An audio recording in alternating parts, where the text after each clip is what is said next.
Good morning, everybody. I just wanted to share today something that's really been on my heart.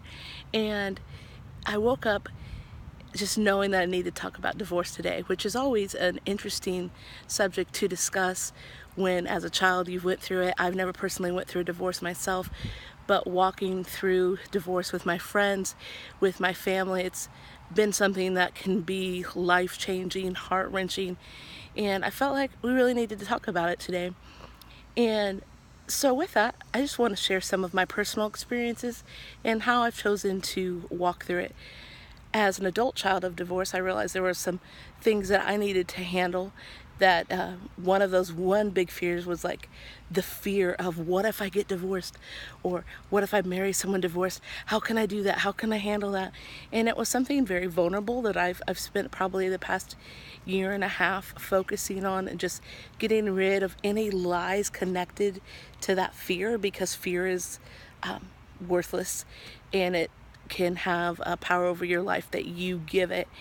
And I've just realized I know that regardless of what has happened in the past to me as a child, or whoever I may marry in the future, if they're divorced or not, the fact is that I serve a God who is a God of second chances and third chances, and that He gives peace to us, and He gives us wisdom to not just jump into something, but to, in a process, go, okay, I'm looking at this relationship and I'm open to that.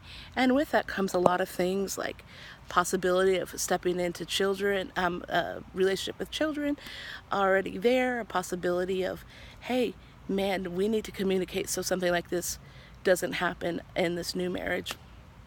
But outside of that, I wanted to talk about being working with kids who've come out of that. I was never that kid that wanted my parents to get back together. I just knew that that wasn't an option.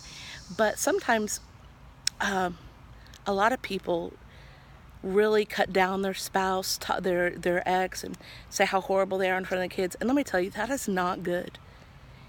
Kids don't get divorced, parents do. And that's something that I've really,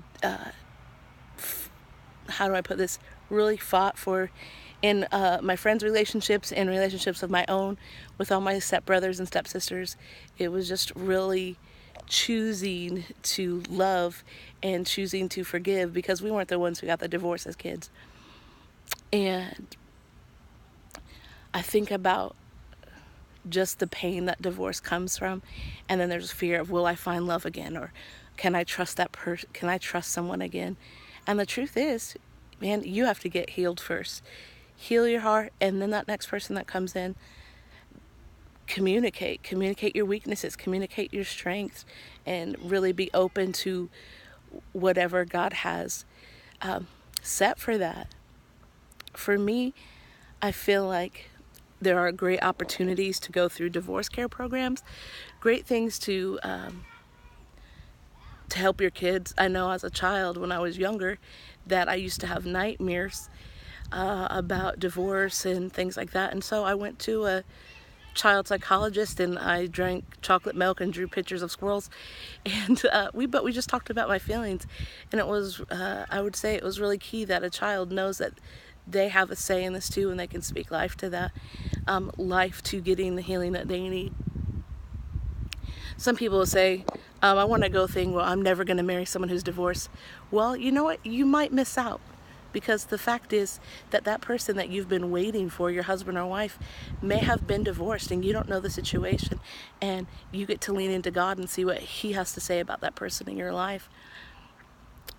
I know a lot of this is hard to say or hear, but the truth is there's healing on the other side. Get all the healing you need before you step into any type of relationship. You might say, well, I was in a long-term relationship, but I was never married. The fact is, if you've been in a long-term relationship, sometimes it's hard when you go, it feels like a death. And the fact is, it is a death of a relationship, but it's not your death. Your life is not over. You have a choice to thrive. You have a choice to, if you have children, to stir their hearts to thrive and to know love. And so I just encourage you that as you're struggling, if you're struggling with divorce, or you're struggling with waiting for a new spouse or anything like that, to really seek the Lord, get the healing that you need. And there's no shame. If people try to shame you, shame is not of the Lord. And I encourage you to walk in peace and break off all that shame, because God has a plan and a purpose for your life and for whoever your spouse is.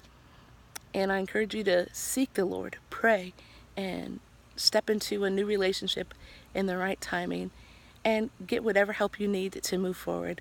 I bless you. You guys have a great day. God bless.